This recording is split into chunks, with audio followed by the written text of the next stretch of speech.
مرحبا، كيفكم؟ اليوم رح نعمل سوا كيك فانيليا. رح اعطيكم شوية اسرار للكيك. هلا اول سر من اسرار الكيك، لازم البيض يكون بهيدا الشكل، بيعطيني كيك نافش ورائع. شغلة تانية، البولة اللي بدنا او الوعاء اللي بدنا نخفق فيه الكيك لازم يكون خالي تماما من السوائل، يعني ما تكون في مي نهائيا. اول شيء رح يعطينا، اذا حطينا البيض على مي رح يعطينا اول شيء زناخ، ثاني شيء بيفرط البيض. هود السرين كتير مهمين.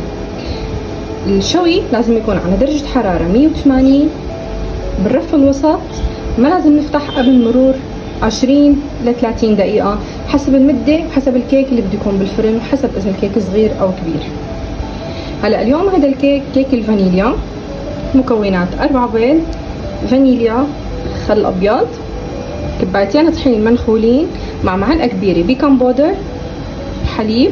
طبعا هون كاسة حليب لان كاساتي صغار، هو نص كاسة حليب، نص كاسة زيت، كوب سكر، برش ليمون وبرتقان. هاي المكونات اللي معنا، ويلا نبلش شغل. اول شي بنضيف البيض، بنحط عليه فانيليا، وبنحط عليه كباية السكر. وكمان سر من اسرار الكيك الخفق، لازم نخفق البيضة اقل شي لمدة 5 دقايق. هلا بنضيف نص كاسة حليب. هلا بعد ما حطينا الحليب اخر شي وخلطناهم سوا، الخلاط الكهربائي رح نستغنى عنه، رح نستخدم المشبك السلكي. هيدا هو المشبك السلكي، وهيدي اسمها سباتيولا، السباتيولا السيليكون. هلا بنضيف برش الليمون وبرش البرتقان. هيك بعد ما ضفناهم بنقلبهم شوي. طبعا التقليب لازم يكون باتجاه واحد، ما لازم نعمل هيك هيك هيك هيك ابدا، لازم اتجاه. هلا هون انا ناخذه كبايتين طحين مع معلقه كبيره بيكنج باودر، بفضل اني احطهم على دفعات.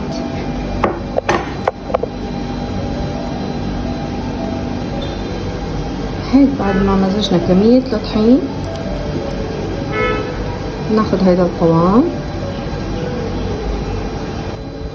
هلا رح احط طبة خل ابيض. هلا مثل ما قلت لكم بفيديو سابق، لما بيكون عندي قالب فيه زخرفة كتير بفضل نحط له طحينين، اما القالب اللي ما فيه زخرفة فينا نحط له دهنة زيت نباتي ورشة طحين. هلا بواسطة العود الخشبي رح فرغ الهواء من جوا القالب بهيدي الطريقة.